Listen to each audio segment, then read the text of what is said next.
If you love Baltimore sports, you'll love WNST.net. The city and its love affair in the 1950s. How old's the book now, Michael? Book just came out last fall. Last fall. All right, so we're 1 year into the book. 6 months. 6 months into the book, and Father's Day coming up this weekend. Oh, yeah. If you got a dad that grew up on the Colts, and don't we all? Didn't everybody in the city have a dad? Let me tell you, I've been writing for 40 years, and I have never had such a warm response to anything I've written as I've had to this book. 50 years after the fact, people treasure those memories. And it's not really about football, right? I mean, it's about people. Yes. That's the great characters on the team, the great characters in the town, what it was like. It was a real transition period, you know, where rock and roll was coming in then, and you know, I write about that, about Buddy Dean, the diner guys. Absolutely, sure, right? Well, absolutely, that's in there.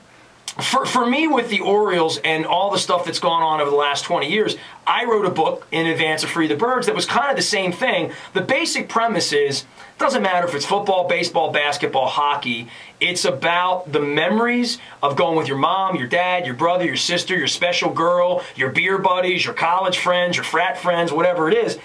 That's really what sports is about. It's about... You can be black, white, Jew, Gentile, north, east, south, west, rich, poor, tall, skinny, fat, Martian, whatever you are. That's what the book is about. It's for you. But it's about the fact that the Colts were the great common denominator in Baltimore that brought the town together, that we were a collection of separate neighborhoods. We tended to settle down in packs. Different parts of town were for different people of different races, ethnicity, sure, absolutely. Sure. The Colts were the first great common denominator that brought Baltimore together. And it would just happen to be under the umbrella of sports. Yeah. And they just happen to play football. Which is our great common denominator. And you know, that's the one thing I've stressed to Bisciotti when I said, you know, dude, you can have $1 billion and you own the team. But the fact of the matter is, we all feel like we own it. And I think that's the thing that Peter's done completely wrong, is saying, I own it, you don't. That's the gig. The joke's on him, because we take sports very personally. The real deal is, the fans have to feel like they own it, whether they don't or not, because they are the stakeholders. They are the ones that power the machine, correct? Absolutely. So in the Colts case, no one cared about Carroll Rosenblum or who owned it or whatever. We all owned Johnny Unitas. We all owned Artie Donovan, right? That's right. Well, they were our neighbors. One of the special things about that era was that the guys like Unitas and Lenny Moore and Artie Donovan, they lived in our neighborhoods. I used to play ball after school at the old Seton Apartments off Liberty Heights Avenue. Okay. And two of the Colts, Jack Call and Joe Campanella, lived in that apartment development. They probably cost $60 a month rent.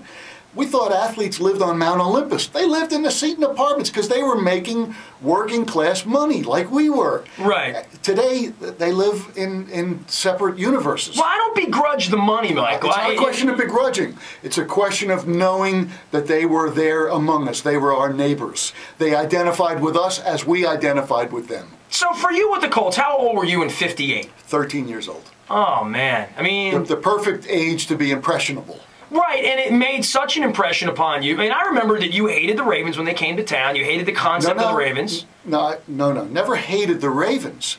Hated the idea that the NFL made us grovel to get them. Hated the idea of how they had stolen the Colts away from us. So you're an idealist like me. My feelings about Angelos are no different than your feelings for the NFL. You feel like something was taken away from you. I feel like... The special relationship that we had with the Colts, the NFL should have looked at Irsay and said, how did we let this happen? How did we let this lunatic in there? But the fact that we then had to grovel and beg to get another team and then had to steal another city's team away the way ours was taken away, that was poetic injustice. And that's what bothered me so much. I'm happy for the team, for the town, that we've got the team.